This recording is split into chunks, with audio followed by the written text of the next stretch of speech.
Hey guys, tonight we're going to drift far, far away from your comfy bed. Not physically, of course, but mentally. Imagine yourself on a tiny speck of wood, bobbing on an endless blue expanse. The stars above like scattered diamonds, and nothing but the whispers of the wind and waves for company. You're not on a cruise. No, you're on a magnificent, hand-hewn canoe. A vessel of unimaginable courage, guided by secrets whispered across generations, heading into the unknown. We're talking about the ancient Polynesians, the original mariners, who explored and settled vast stretches of the Pacific Ocean with a navigational prowess that would make your modern GPS blush with inadequacy. You probably won't survive this journey if you were actually there.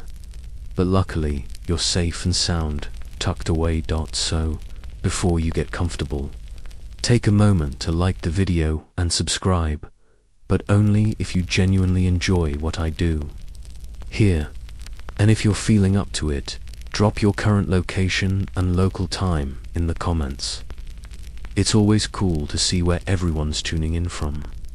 Now, dim the lights, maybe turn on a fan for that soft background hum, and let's ease into tonight's journey together. You're standing on the edge of a world where the horizon stretches infinitely, unbroken by land. This isn't just a metaphor for your sleepy mind. It was the stark reality for the very first voyagers. Picture this, somewhere around 3000 to 1000 BCE, long before anyone in Europe had even considered sailing out of sight of land, people in what's now Southeast Asia started taking to the seas. Historians still argue whether this was a grand, deliberate expansion or a gradual, almost accidental island hopping. But what's undeniable is the sheer audacious scale of it. These weren't pleasure cruises, obviously. These were migrations.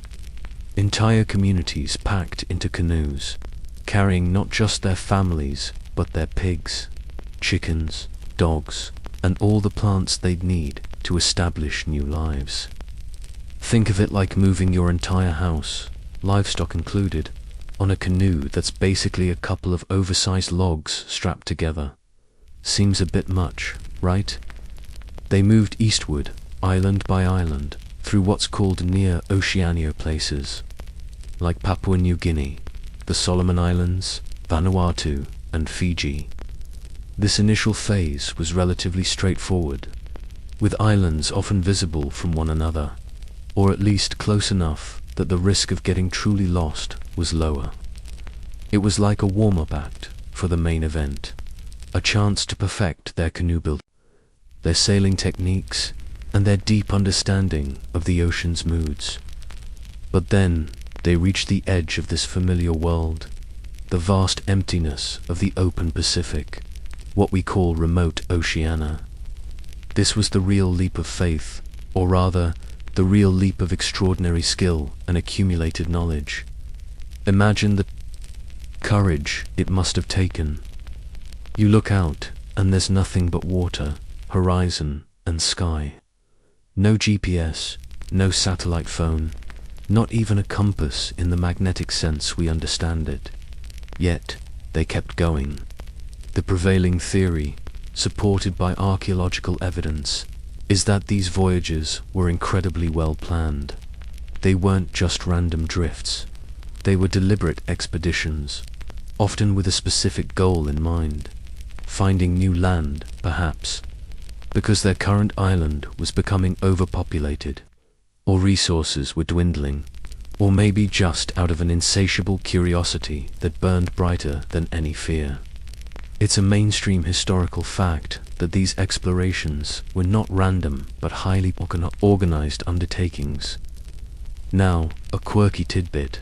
Some scholars suggest that these ancient mariners might have even used domesticated frigate birds as a kind of early warning system. They'd release the birds, and if they flew off in a certain direction, it might indicate land, as frigate birds don't land on water. Think of it as a really low-tech, feathery drone. Of course, the bird had to come back to the canoe, otherwise, what's the point? You've just fed a hungry shark and lost your feathered navigator. But it speaks to the incredible ingenuity they possessed, constantly observing and adapting to their environment. The sheer scale of their discovery is breathtaking. They settled islands like Samoa, Tonga, and the Marquesas, then pushed further to Hawaii, Rapa Nui, Easter Island, and finally to Aotearoa, New Zealand, the last major landmass to be settled by humans. This wasn't a quick jaunt.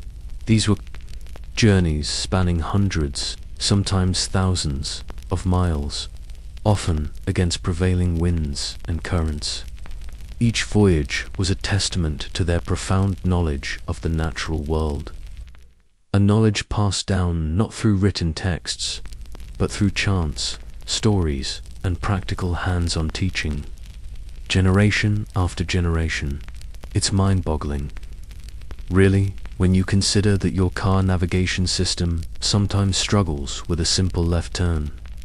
And these folks were navigating entire oceans with nothing but their wits and the natural world as their guide. All right, so you're picturing these incredible journeys, right? But how exactly did they do it? I mean, it's not like they had Home Depot down the street to pick up some 2x4s and a few gallons of marine-grade sealant. Everything they used had to come from the islands themselves. And the star of this show, the real unsung hero of Polynesian exploration, was the canoe. But we're not talking about your grandpa's rusty old fishing boat or some flimsy kayak you rent at the lake. Oh no, these were masterpieces of engineering, works of art, and basically their entire world for weeks, sometimes months on end. Now, historically speaking, the main type of vessel they relied on was the double-hulled canoe, or a single outrigger canoe for shorter trips. Think of two slender, incredibly stable hulls, lashed together with strong ropes made from coconut fiber and a platform connecting them. This platform wasn't just for standing. It was their living space, their kitchen, their storage area, even their nursery. Some of these canoes were massive, like seriously huge. We're talking 80 to 100 feet long, capable of carrying dozens of people, all their supplies, and even those aforementioned pigs and chickens.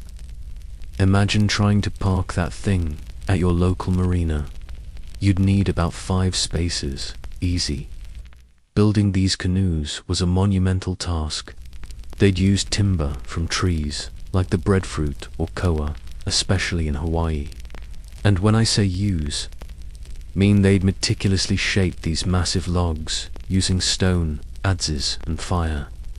No power tools, no chainsaws, just sheer human muscle, patience, and an understanding of wood that would put modern carpenters to shame. It's a mainstream historical fact that this traditional craftsmanship involved incredibly sophisticated techniques honed over centuries. They knew how to select the right wood, how to cure it, and how to bend it into the perfect shape. The really clever part was the joinery.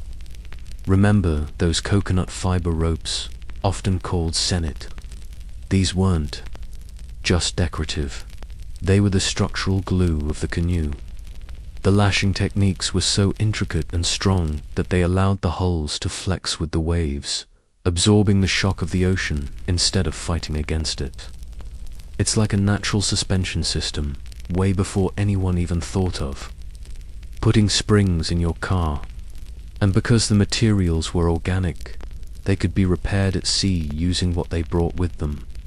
Break a modern fiberglass hull in the middle of the Pacific, and you're pretty much sunk. Break a part of their canoe, and if you've got the materials, you could patch it up.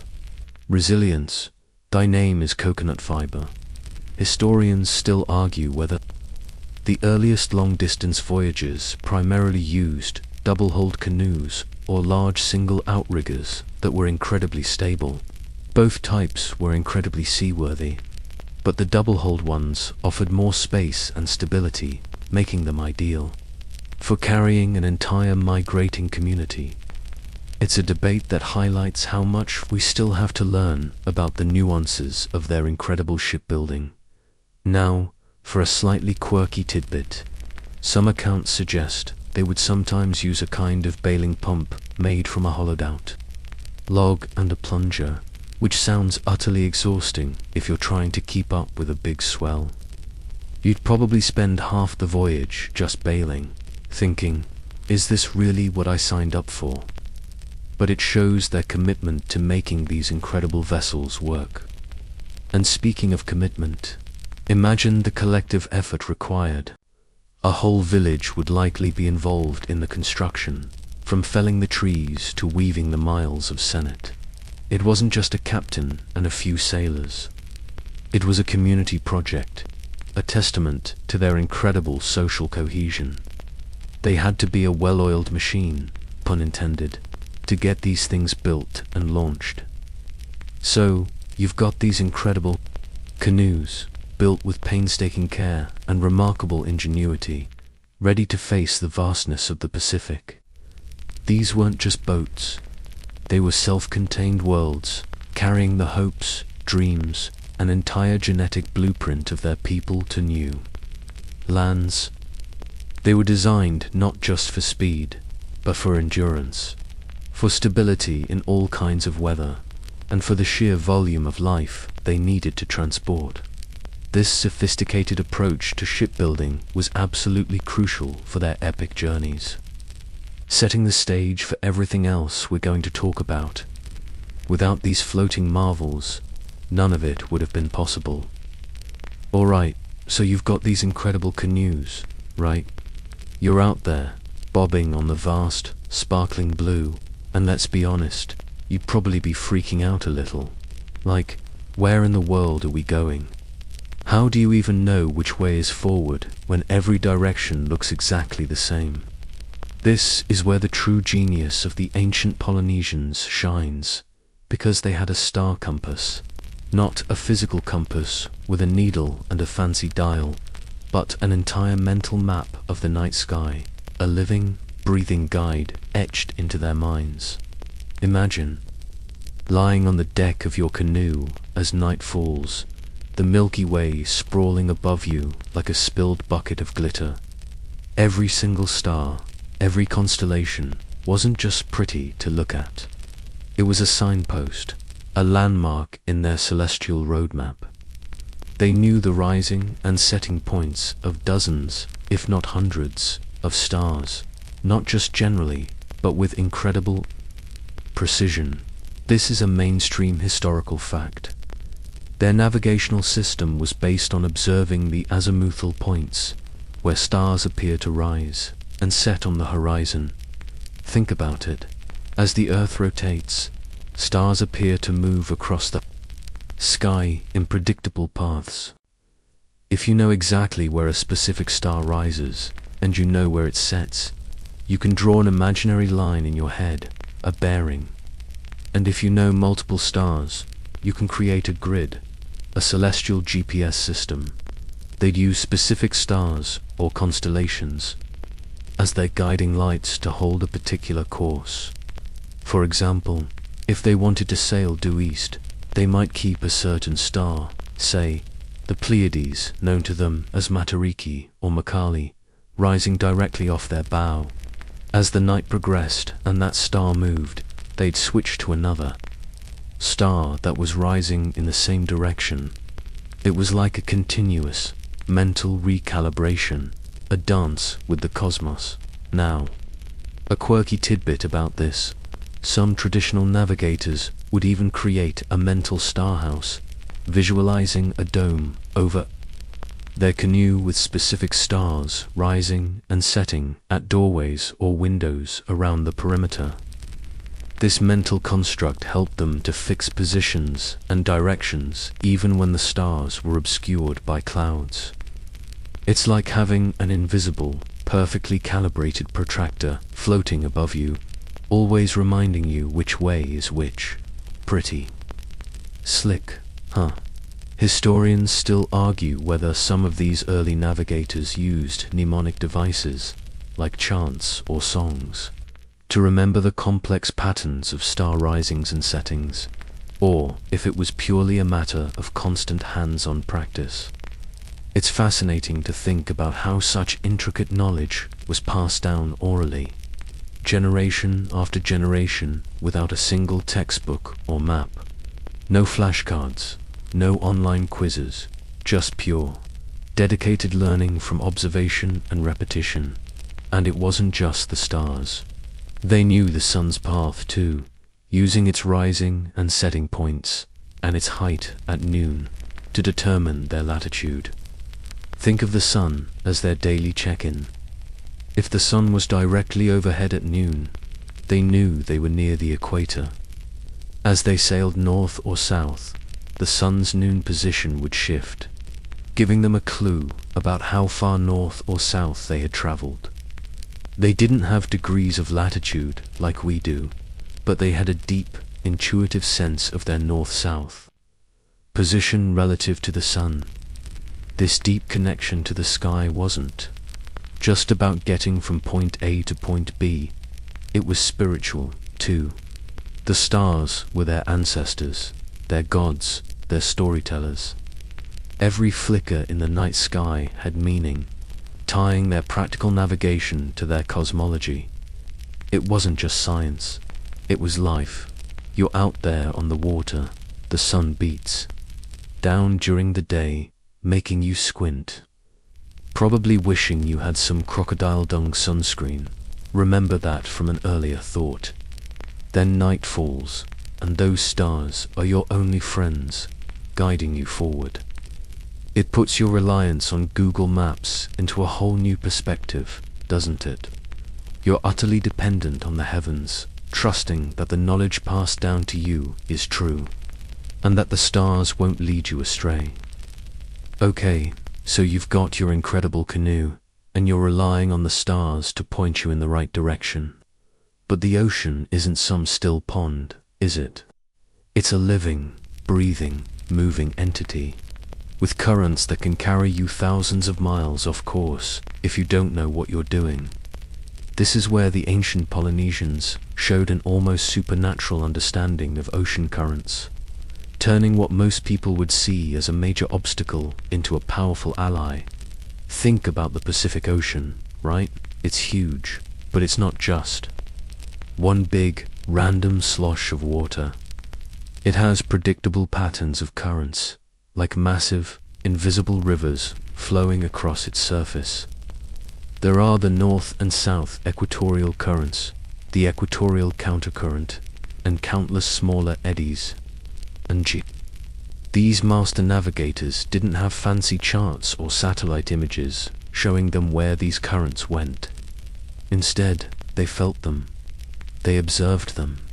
They knew them intimately through generations of accumulated knowledge and pure, persistent observation. This deep understanding of ocean currents is a mainstream historical fact and a cornerstone of their incredible voyaging success. Imagine being on that canoe, and you're paying attention to every subtle shift. You're not just looking at the stars. You're feeling the subtle tug against the hull, noticing the way the waves behave, even the temperature changes in the water. They could detect changes in watercolor, the presence of certain types of marine life, and even the subtle taste of the wateral clues to what current they were in. It's like knowing your local highway system so well that you can feel a subtle change in the road texture and know exactly which exit you just passed, even in the dark. Except, you know, it's the entire ocean. A quirky tidbit is that some traditional navigators could reportedly discern different currents by listening to the sound the water made against the hull, or even by dipping their hand in the water too. Feel the subtle differences in temperature or viscosity that indicated a current change. It sounds almost mythical, right? But it speaks to an incredibly refined sensory awareness, a level of attunement to their environment that modern humans, glued to their screens, can barely comprehend. It's like they had an internal hydrographic map constantly updating in their brains. Historians still argue whether some voyages were intentionally planned to ride specific seasonal currents, essentially hitching a ride on the ocean's conveyor belts, or if they primarily used currents as a way to maintain their bearing and adjust for drift. It's a chicken or egg scenario. Did they use currents to find new islands, or did they use them to stay on course once an island was targeted? Either way, their ability to work with the ocean, rather than against it, was absolutely critical. They understood that if you're trying to go against a strong current, you're just wasting energy and time. But if you can find a current that's going your way, even partially, it could cut days, even weeks, off a long journey. It's the difference between trying to paddle upstream in a raging river and letting yourself be gently carried downstream. Smart move, right? They were masters of efficiency, extracting every possible advantage from their environment. And when they hit a current going the wrong way, they knew how to adjust their sails and paddle strokes to minimize its effect, or even, sometimes, to turn it to their advantage in a roundabout way. So, you've got the stars above, guiding your direction, and the currents below, either pushing you along or providing resistance that you intuitively understand how to manage. It's a symphony of natural forces, and these navigators were the conductors. They weren't just passengers on the ocean. They were an integral part of its flow, moving with it, adapting to it, and using its power to push the boundaries of human exploration further than anyone else dared. It's like you're not just sailing on the ocean, you're sailing with the ocean, a true partnership with nature.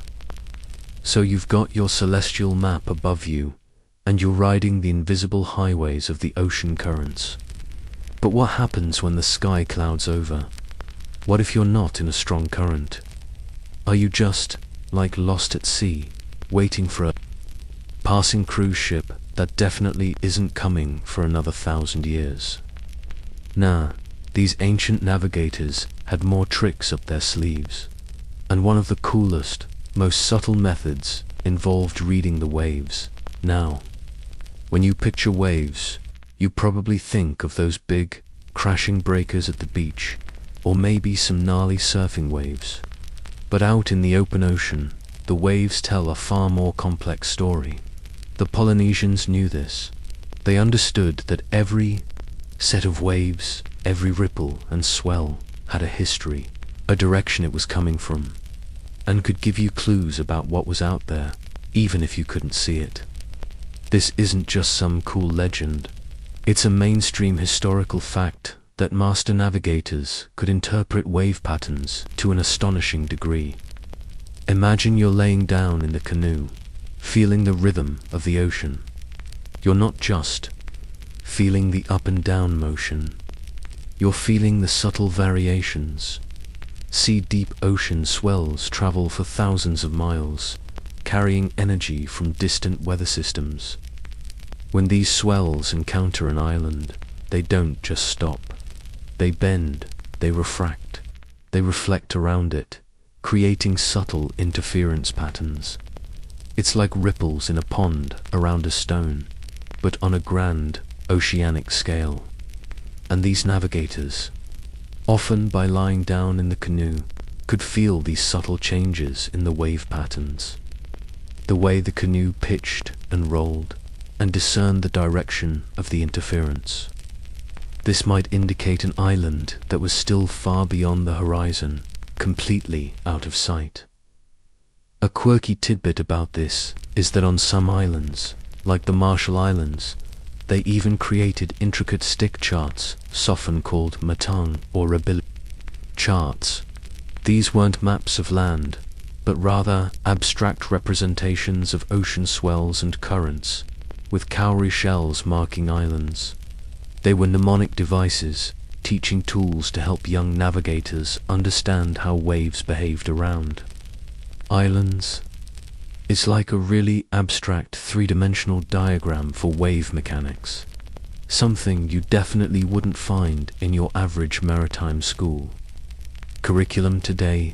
Historians still argue about the extent to which these wave-reading techniques were universally applied across all Polynesian voyaging traditions, or if they were more prominent in certain regions where conditions made them particularly effective. But regardless of the exact spread, the existence of such sophisticated knowledge highlights an almost unbelievable sensitivity to their environment. It's not just about seeing the waves, it's about feeling the ocean, hearing its subtle language. Think about it this way. Your canoe might be rising and falling to one set of swells coming from the prevailing wind direction. But then, you start to feel a subtle, secondary set of swells, maybe coming from a slightly different angle, a more erratic pattern, or a slight chop on top of the main swell. That could be a clue. That could be the reflection or refraction of waves off a distant landmass. It's like listening to two different songs playing at once and being able to pick out the subtle notes of the quieter one. This level of sensory input required incredible focus and years of practice, passed down from mentor to apprentice. They weren't just guessing, they were systematically interpreting data. The position of the sun, the stars at night, the direction of the wind, the currents. And now, these subtle wave patterns. Each piece of information was another thread in the intricate tapestry of their navigation. It allowed them to form a mental picture of their position and direction, even when everything visible around them is just endless blue. It reminds you how much we rely on screens and external devices, while these folks just knew the world around them, literally in their bones. They were the original human supercomputers, processing vast amounts of environmental data in real time, all while trying not to get seasick. Alright, so you've been out there, feeling the waves, watching the stars, trying not to think about how long it's been since you had a proper shower. But what happens when the land is still out of sight, and the currents and waves aren't giving you anything definitive? Well, this is where the Polynesians turned to the skies. Not for stars this time, but for feathered friends, bird flight patterns. Imagine you're scanning the horizon, eyes squinting against the glare of the sun on the water, and then you see it, a speck in the distance, a bird. Now, for most of us, a bird is just a bird, maybe a seagull trying to steal your fries. But for a Polynesian navigator, a bird was a potential lifeline, a living, flying clue that could point the way to land. This is a mainstream historical fact. The systematic observation of seabirds was a crucial navigational technique. See, certain seabirds, especially those that feed over open ocean but nest on land, have predictable daily routines. Birds like terns, naddies, and tropic birds would fly out from land in the morning to hunt for fish. And then, as evening approached, they'd head back to their nests on shore. So, if you're sailing along and you start seeing these birds flying consistently in one direction in the late afternoon, that direction is highly likely to be where land is. It's like following a bird-shaped arrow. And if you see them flying out from a certain direction in the morning, you know that's where the land lies, even if it's still far beyond your visible horizon. It's almost too simple, isn't it? Just follow the birds home. Now, for a quirky tidbit, some accounts suggest that navigators wouldn't just observe the birds. They might even capture them and then release them at various points throughout the day. If the bird circled and then flew off purposefully in one direction, it would be a strong indicator of land. If it just seemed confused or flew aimlessly, It meant land was still too far away, or in a direction they weren't expecting. It's like a biological drone, but one you have to politely ask for directions. You'd hope the bird was having a good day and didn't just decide to go on a solo adventure. Historians still argue about the specific species of birds that were most reliably used for navigation across the entire Pacific. Different islands would have different endemic species, and the navigators would have to adapt their knowledge accordingly. But the general principle of using seabird behavior as an indicator of land was widespread and incredibly effective. Speaks to their profound ecological knowledge, their ability to read the subtle signs of nature that most of us would completely miss. You're out there, day after day, and the visual cues of land, like the distinct shapes of islands or the green haze of vegetation, are still nowhere to be seen. But then, you spot those birds, not just one, but a steady stream of them, all heading in the same general direction as the sun starts to dip. That's not random, that's information. That's hope. That's a sign that your incredible, exhausting journey might actually be nearing its end. It reminds you that in a world without technology, every living thing, every natural phenomenon, becomes a potential guide. The very animals that share the ocean with them were part of their navigational toolkit. It wasn't just about reading a map, it was about being part of the ecosystem, understanding the intricate connections between all living things and the environment. And if you ask me, that's way cooler than getting directions from a disembodied voice on your phone. Plus, these birds don't get stuck in traffic. So, you've got your bird-spotting binoculars, which, let's be honest, were just their incredibly sharp eyes. You're feeling the waves, you're connected to the currents, and you know your stars. But what if the birds aren't cooperating? Or it's simply the wrong time of day for them to be reliable? Well, the Polynesian navigators had another amazing trick up their sleeves, one that involved looking up, not at the stars, but at the clouds. Now, you might think clouds are just fluffy, white things that sometimes block the sun or bring rain. But out in the open ocean, far from any land, clouds behave in very specific ways. And the ancient Polynesians were absolute masters at reading these subtle atmospheric signals. This is a mainstream historical fact. Specific cloud formations indicated the presence of land, even when the land itself was far out of sight. Imagine you're out there, day after day, and the horizon is just a clean, sharp line. But then, way off in the distance, you notice something different. A fixed cloud, one that doesn't seem to be moving with the prevailing winds like the other clouds. Or maybe a specific kind of cloud cap sitting above a certain spot on the horizon. This isn't just random weather.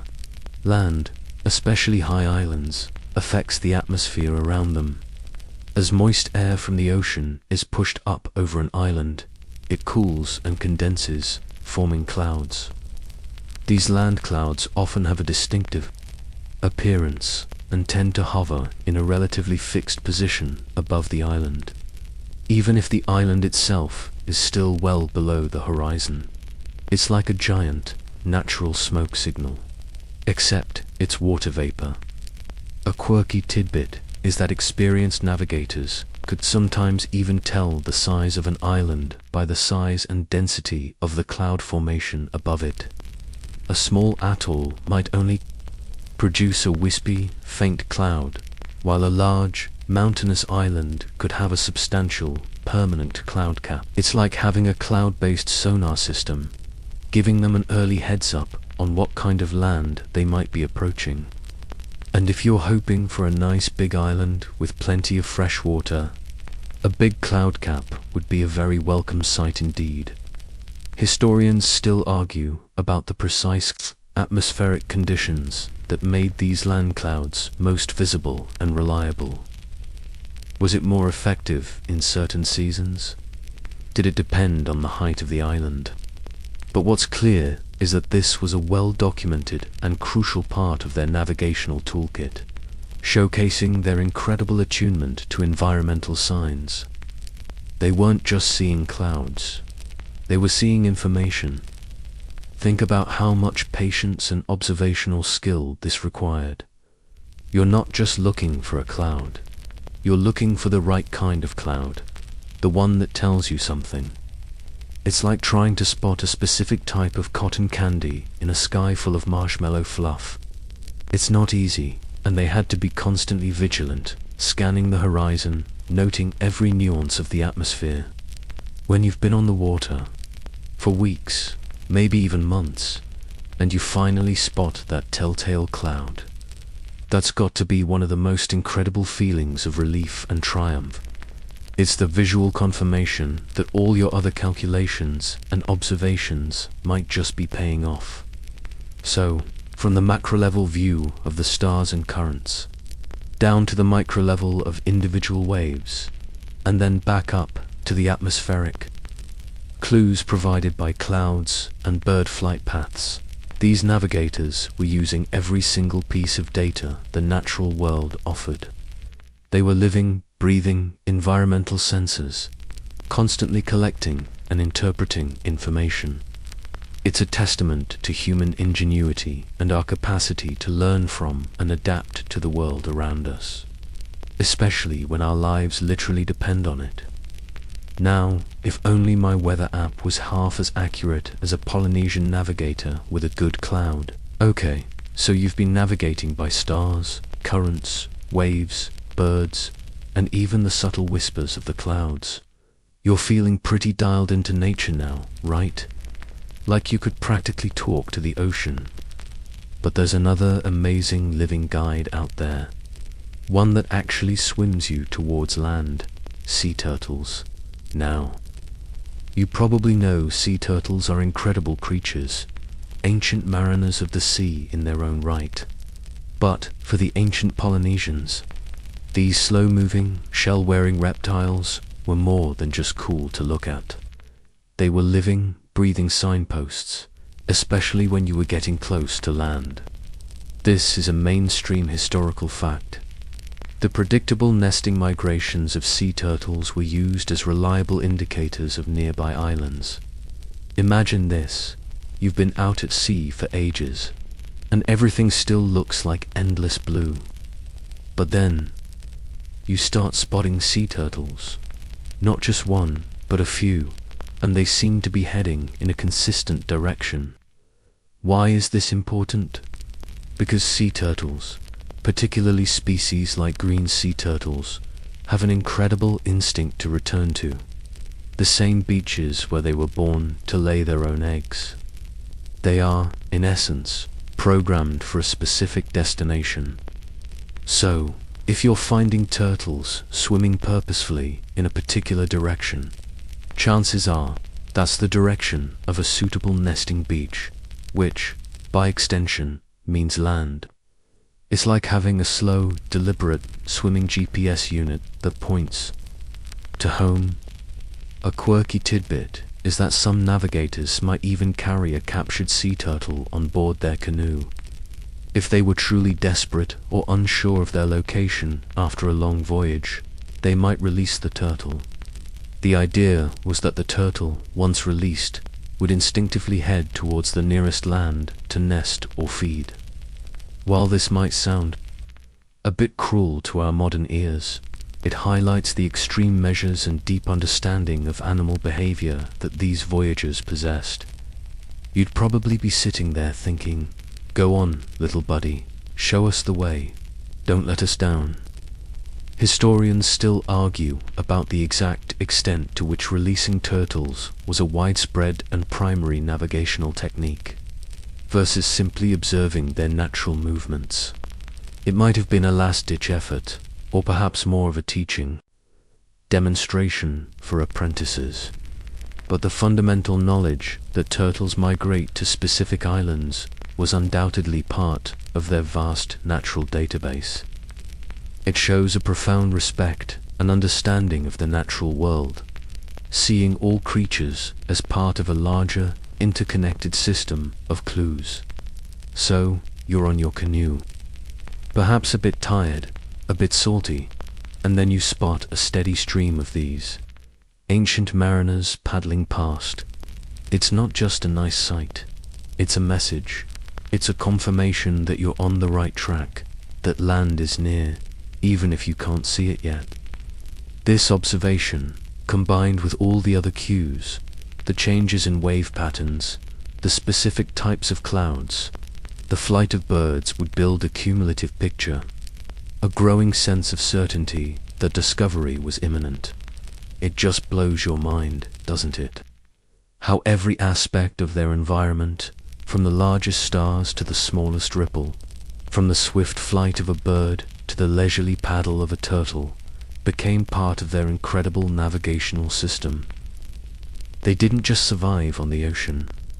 They read it like a book, and the sea turtles were just one of the many fascinating chapters. It makes you realize how much we've probably forgotten about truly connecting with nature, relying instead on a battery-powered box that sometimes loses signal. No signal loss out here, just the infinite wisdom of the ocean and its inhabitants. You're out there, still riding the waves, and you've followed the turtles. But the horizon still looks suspiciously empty. What else could possibly give you a clue that land is near? Well, the brilliant thing about these ancient navigators is that they missed nothing. And that includes looking for tiny, subtle clues floating right on the surface of the water. Botanical drifters. Now, when you're thinking about things floating in the ocean, your mind might go to, well, less appealing, modern debris. But imagine an ocean, centuries ago, pristine and clear. In that world, anything organic floating by was a potential message. And the Polynesians knew how to read these messages. This is a mainstream historical fact. The observation of specific types of floating plant debris was a key indicator of proximity to land. Think about it. Healthy land has vegetation. Rivers flow, storms happen, and plant material leaves. Twigs, even whole branches can be washed out to sea. This isn't just any old flotsam. The navigators weren't looking for a random piece of driftwood that could have come from anywhere. They were looking for specific types of plant matter, especially fresh-looking green leaves or flowers, or even land-based insects clinging to debris that were unlikely to have survived long out in the open ocean. If you start seeing fresh water lilies, or types of leaves that only grow on land, that's a pretty strong hint. It's like finding a fresh cookie crumb on the floor. You know the cookie isn't too far away, right? A quirky tidbit about this is that some navigators were so skilled they could even tell what kind of island might be ahead, based on the type of vegetation floating by. Different islands would have distinct flora, and an experienced navigator, having studied and memorized these patterns, could infer not just land is near, but that kind of land is near. It's like being able to identify a specific type of tree by just one leaf, even if the tree itself is miles away. That's a level of ecological literacy that makes your gardening skills look a little basic. Historians still argue whether they could discern the freshness of the plant material with enough precision to estimate distance. For example, a really fresh leaf meant land was very close, while a waterlogged, decaying piece of wood meant it could have drifted from farther away. The nuances of this interpretation are still debated, but the fundamental principle, plant life as a navigational beacon, is well established. It underscores their incredible attention to detail and their ability to extract critical information from seemingly insignificant signs. So you're on the lookout, scanning the blue expanse. You're already sensitive to the slight changes in the water, the feel of the waves, the look of the clouds. And then you spot a cluster of bright green leaves, still vibrant, perhaps even a small flower, bobbing gently past your canoe. It's not a whale, it's not a bird, it's not a star, but it's just as important. It's a sign that the long, arduous journey is approaching its conclusion. It's the smell of fresh earth, the sight of vibrant green, before you even see the land itself. This layered approach to navigation is truly what made them masters of the Pacific. It wasn't one single tool, but an entire toolkit of observations, celestial, atmospheric, oceanic, and biological. Each piece of information reinforced the others, building confidence in guiding them accurately across distances that baffled European explorers centuries later. Even with their much more advanced instruments, they truly lived by the saying, "The ocean gives us everything we need," and they certainly used every bit of that generosity to find their way home. Or, in this case, to a brand new home. Alright, so you've spotted the botanical drifters, followed the hopeful flight of birds, felt the subtle clues in the waves, and you've kept your eye on the stars. All these signs are screaming, land ahoy. And finally, after weeks, or maybe even months, of relentless voyaging, a faint green line appears on the horizon, gradually growing into the unmistakable silhouette of an island. This isn't just a discovery, it's the beginning of a whole new chapter. Island ecology and adapting. Two new worlds. Landing on a newly discovered island wasn't the end of the journey. It was just the midpoint. The real work then began, transforming this pristine, untouched landscape into a sustainable home for an entire community. This isn't just some historical conjecture. It's a mainstream historical fact, supported by extensive archaeological evidence across the Pacific. These voyagers were not just explorers. They were expert ecological engineers, carrying with them the blueprints for survival. Imagine stepping ashore. The air is probably heavy with the scent of unfamiliar plants, the sounds of birds you've never heard before filling the air. Your first priority, water. Finding fresh water was paramount. Then assessing the land, its fertility, its potential for cultivation, its natural resources. They brought with them what's often called the canoe plants, essential food.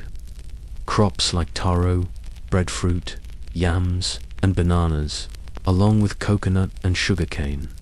They also brought animals, pigs, chickens, and the Polynesian dog, all vital for food and resources. It was basically a portable starter kit for a new civilization. Think about packing your entire farm, your entire grocery store, and all your building materials onto a few canoes. Pretty ambitious, right? A quirky tidbit about this process is how they adapted their agricultural practices to new environments. For instance, in some places, they developed intricate systems of irrigation for taro patches, or created ingenious techniques for enriching volcanic soil.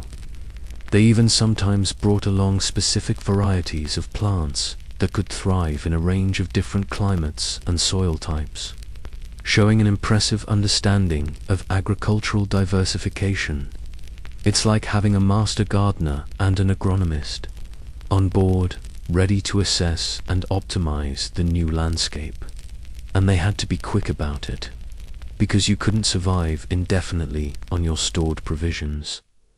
Historians still argue whether the introduction of these new species always had a benign impact on the existing island ecosystems. While the Polynesians were incredibly skilled at living sustainably within their environment, introducing non-native species undoubtedly had some ecological consequences. sometimes leading to the extinction of native bird species or altering the local flora. It's a complex historical question about the balance between human survival and ecological impact. But for the settlers themselves, this was about survival and building a thriving society. They didn't just plop down anywhere. They chose locations carefully, considering factors like protection from storms, access to fishing grounds, and fertile land. They cleared areas, built homes, established gardens, and began the meticulous process of cultivating the land they brought with them. They created complex social structures to manage these new communities, dividing labor and establishing hierarchies. It was a massive collective effort, fueled by the drive to not just exist, but to flourish. So, you've made it. You've braved the vast ocean, relied on every natural clue imaginable, and now you're sinking your bare feet into the soil of a brand new world. It's the culmination of an incredible journey, and the beginning of another. You're not just a voyager anymore. You're a pioneer, laying the foundations for generations to come. It truly makes you appreciate that for these people, discovery wasn't about planting a flag and sailing away. It was about committing to a new life, turning the wild unknown into a permanent home, and probably building a pretty sweet beach hut, too. So you've landed, you've started planting your canoe garden, and you're getting settled into this new island paradise. But these weren't just solitary survival missions. Each canoe, each voyage, was part of a larger, interconnected web of communities. This brings us to the fascinating aspect of their social structures and the bonds of a voyaging community. It wasn't just about a few brave souls. It was about entire societies working in harmony, both at sea and on land. Imagine embarking on a voyage where your life and the future of your entire lineage depends on every single person on board pulling their weight. There's no room for slackers. No, I forgot my phone charger excuses. Every role was crucial. On a voyaging canoe, there was a strict, yet often deeply respected, hierarchy. The master navigator was at the top, a revered figure whose knowledge literally held everyone's fate in their hands. They were essentially the combined GPS, weather forecaster, and spiritual leader. This organized social cohesion is a mainstream historical fact, vital for the success of such perilous undertakings. Below the navigator, you'd have the experienced crew members who understood sailing, paddling, and maintaining the canoe. Then, there were the essential specialists, the fishermen, the farmers tending to the canoe plants, and the caregivers looking after the children and the elderly. Everyone had a job, and everyone contributed to the collective survival. It was a floating microcosm of their society, demonstrating incredible discipline and cooperation. Imagine trying to get a modern family to agree on what to watch on TV for an hour, let alone live together on a small boat for months. A quirky tidbit is that some accounts suggest that before major voyages, communities would engage in extensive rituals and ceremonies, not just for good luck, but to strengthen social bonds and ensure everyone was psychologically prepared for the immense challenge. They'd sing chants, share stories of past voyages, and probably have a really good feast. It wasn't just about the physical preparation. It was about unifying the group, making sure their spirits were as ready as their canoes.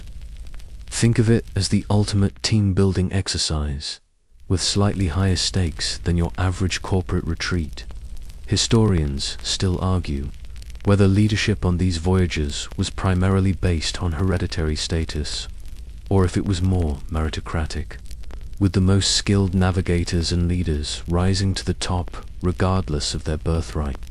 It likely varied from island to island and over time, but the importance of strong, respected leadership was universal. The survival of the group literally depended on sound decisions and the ability to maintain morale through challenging times.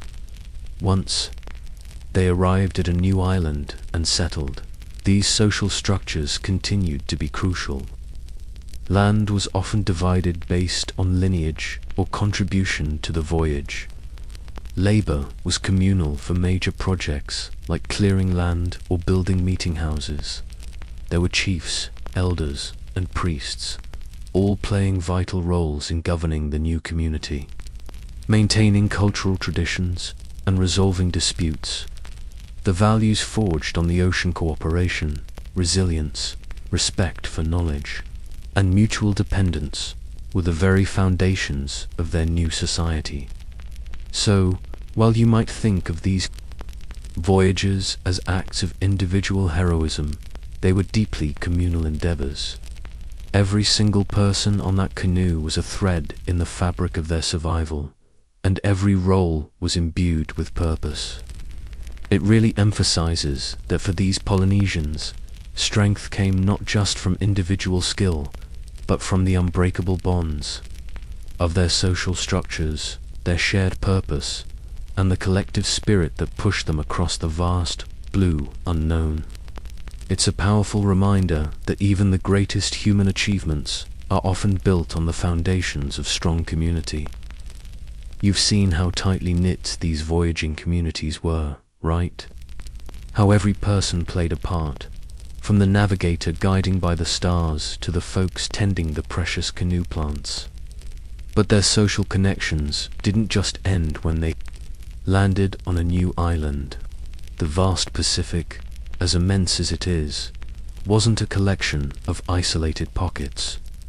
Instead, it was a dynamic network of islands linked by ongoing cultural exchange, shared knowledge, new traditions. Imagine you're on a newly settled island, perhaps a generation or two after the initial landing. You've established your village. Your gardens are flourishing, and life is pretty good. But then, one day, another canoe appears on the horizon. Not necessarily an invasion, but maybe another group of relatives, explorers, or traders. These weren't always one-way trips. Communication and interaction between islands continued, allowing for a vibrant exchange of ideas, technologies, and even people. This continued cultural exchange across the Pacific is a mainstream historical fact, demonstrating a surprising level of interconnectedness. Think about it. Knowledge about new cultivation techniques, improved fishing methods, new types of tools, or even different ways to prepare food could travel from one island to another. If one island developed a particularly resilient strain of taro, or a more efficient way to build a certain type of fishing trap, that knowledge could spread through these interactions. It's like an ancient, organic version of the internet. But instead of sharing cat videos, they were sharing vital survival skills and cultural innovations. And probably some really good recipes for, like, roasted breadfruit. A quirky tidbit is that some archaeological evidence suggests the exchange of unique materials, like specific types of volcanic stone for ADSs, or particular kinds of shells for tools and ornaments, over vast distances. This indicates not just accidental drift, but deliberate, repeated voyages between islands to trade or exchange goods and knowledge. Imagine trading your perfectly crafted stone axe for a special kind of fish hook from an island 1,000 miles away. It speaks to a deep trust and established relationships between different island groups. Historians still argue about the primary motivations for these sustained interactions. Was it purely for trade?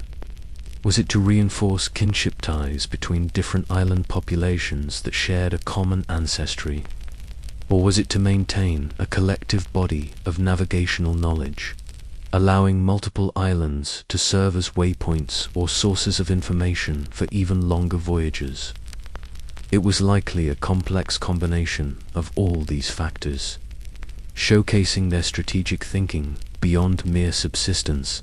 So while each island developed its own unique customs and dialects, there was a shared underlying cultural foundation of identity, if you will.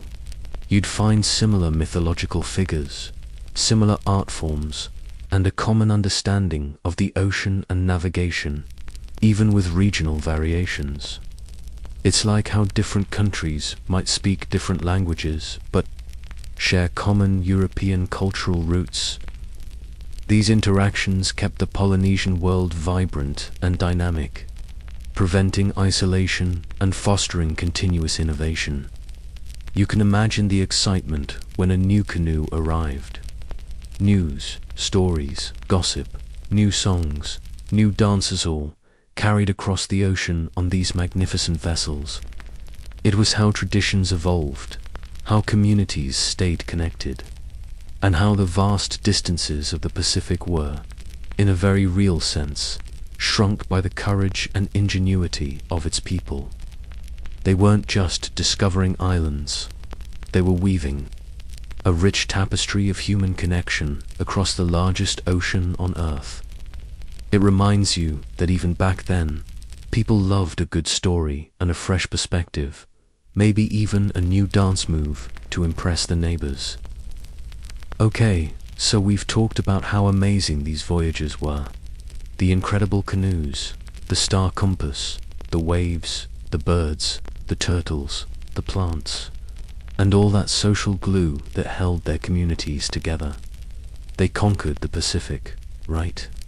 So, why did this incredible age of long-distance voyaging eventually slow down, or even, in some regions, seemingly stop for a while?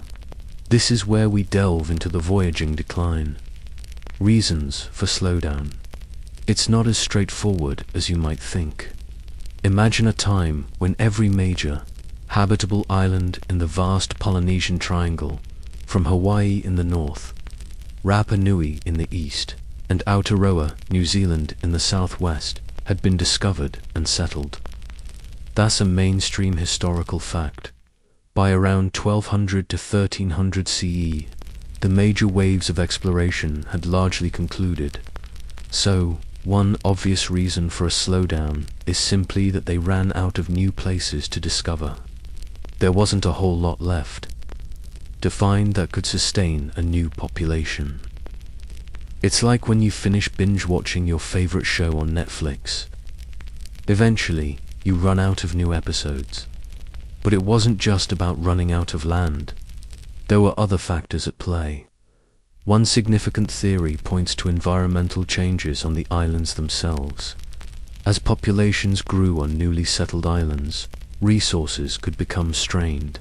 Forests might be cleared for agriculture, leading to erosion and a scarcity of vital timber for building new, large voyaging canoes. If you cut down all the big trees to build houses and grow crops, you might not have enough left for those massive ocean-crossing vessels that we talked about back in section 2. It's hard to build a colossal canoe with a couple of saplings. You know, a quirky tidbit is that some scholars suggest the very success of their adaptations might have contributed to the decline in voyaging. As islands became self-sufficient and societies grew more complex, there might have been less internal pressure to seek new lands. Why risk a perilous journey when you've got a perfectly good setup right where you are? The spirit of adventure might have been tempered by the comfort of an established, thriving home. It's like when you finally get really good Wi-Fi at home, and suddenly that epic road trip seems a lot less appealing. Historians still argue fiercely over the relative importance of these factors. Was it primarily environmental degradation leading to a lack of resources for canoe building? Was it a shift in social priorities from expansion to internal development and consolidation? Or were there climatic changes like shifts in prevailing wind patterns or a period of increased storm activity that made long-distance voyaging even more dangerous or less predictable. The truth is likely a combination of these, varying from region to region. Some areas might have continued short-distance voyaging and interland trade, while the epic, multi-month journeys into the unknown largely ceased. Another factor could have been the simple fact of distance. The distances between the last settled islands, like between Hawaii and the Marquesas, or Rapa Nui and anywhere else, were truly immense. These were at the absolute limits of their technology and navigational skill. Maintaining regular contact over such vast distances would have been incredibly challenging and resource-intensive. Even for these masters, the risk-reward ratio might have simply shifted. So, the great age of expansion, which saw humans colonize every corner of the habitable Pacific, eventually found its natural limits. It wasn't a failure. It was the inevitable conclusion of an unparalleled period of human exploration. The skills and knowledge didn't vanish entirely, but the impetus for widespread long-distance voyaging faded, allowing the settled island societies to focus on their unique development and cultural expressions. It was a time for reflection and consolidation after centuries of pushing the boundaries. So, for a long time, the great ocean-spanning voyages of the ancient Polynesians faded into legend, becoming incredible stories whispered through generations rather than common practice. But here's the cool part. In the 20th century, there was a powerful movement to bring that incredible knowledge back to life. This is the story of the revival. Modern Hockle journeys, a truly inspiring testament to human determination and the enduring power of ancestral wisdom. Imagine, if you will, the mid-1970s. Modern science and technology had long dismissed the ancient Polynesian voyages as accidental drifts, or at best, incredibly lucky one-off trips. But a group of dedicated cultural practitioners, historians, and sailors, particularly in Hawaii, knew better. They believed their ancestors were master navigators, and they set out to prove it. Their ambition to build a traditional double voyaging canoe, just like the ones from centuries ago, and sail it across thousands of miles of open ocean using only traditional Polynesian navigation techniques. No charts, no compass, no GPS. This groundbreaking revival is a mainstream historical fact, captivating the world and fundamentally changing our understanding of ancient voyaging.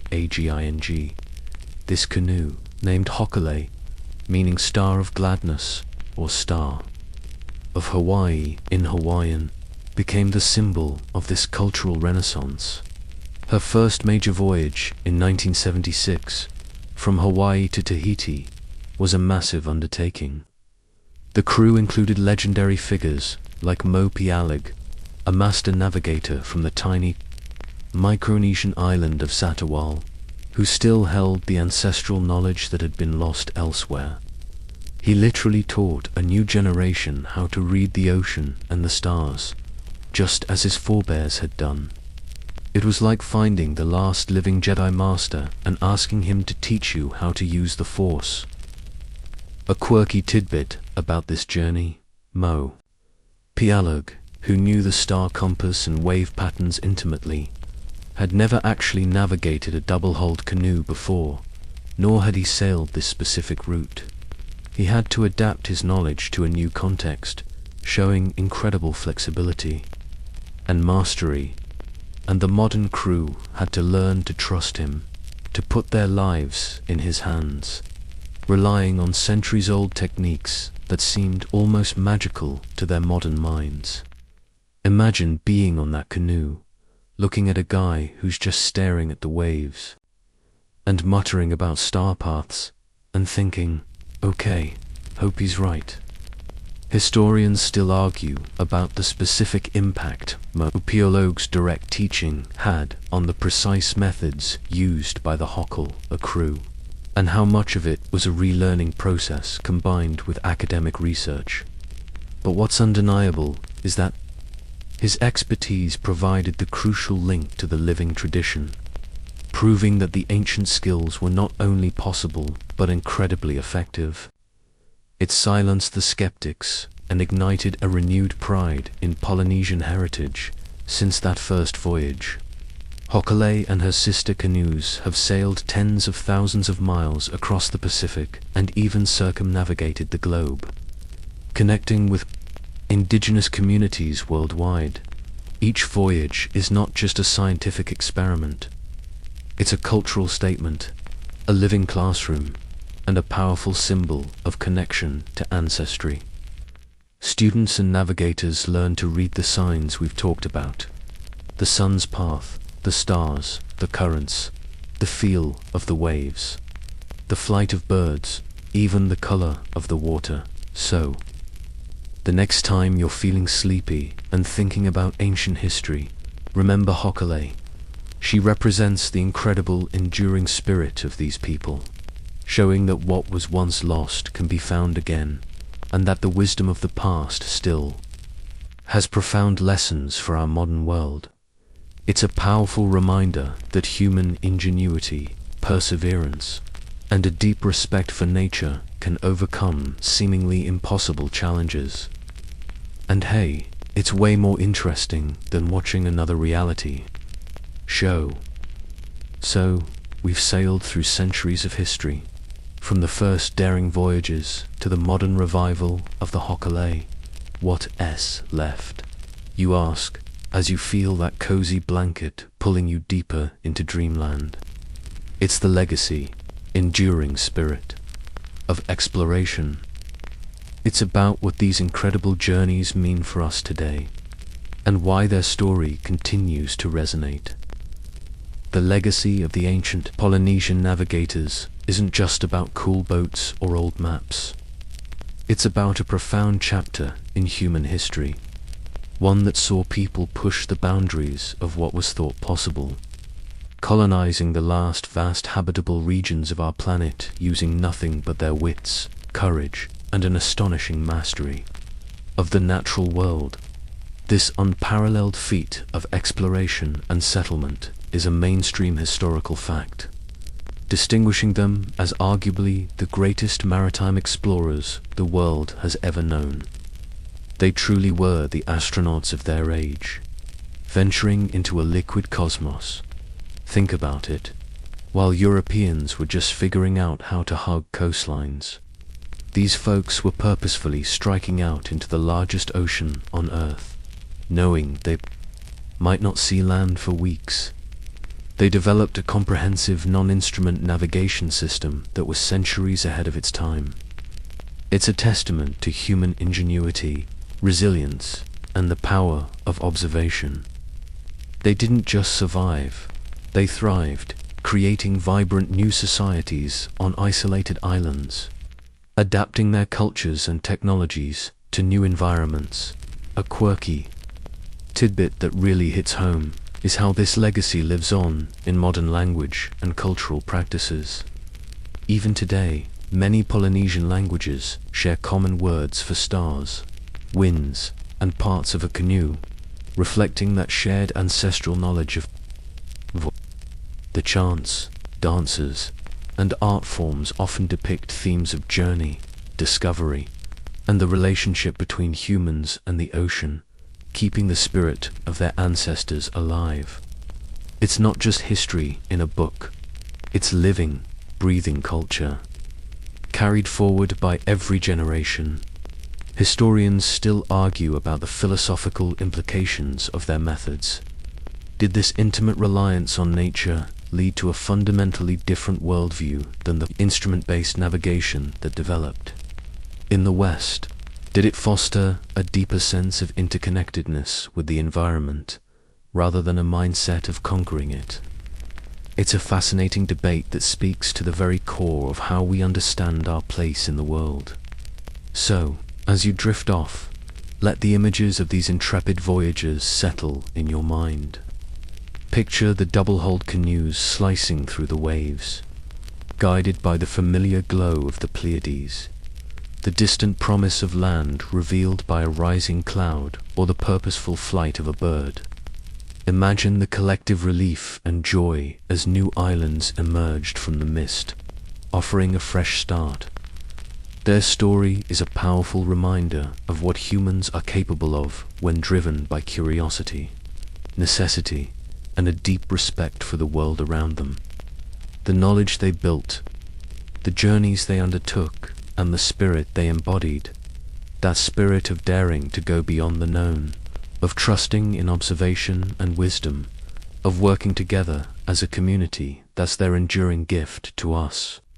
It reminds you that sometimes the greatest innovations come not from complex machines, but from a profound connection to the simple, raw beauty of nature itself. They were, and remain, an inspiration for anyone who dreams of exploring, of discovering, and of finding their way home. The gentle rocking sensation of an ancient canoe slowly fades, replaced by the familiar comfort of your bed. The whispers of the ocean currents soften into the hum of your fan, and the distant stars slowly dim, giving way to the quiet darkness of your room. You've traveled far tonight, through time and across vast oceans, carried by the incredible stories of those who dared to explore beyond the edge of the world. Let those stories, those images of resilience and ingenuity, settle softly in your mind. There's no more need to search for land, no more need to read the waves, just peace, just calm. The journey is over for now, and all that's left is the quiet embrace of a deep and well-deserved rest. Close your eyes, let your breath slow, and allow yourself to sink completely into sleep. Sweet dreams.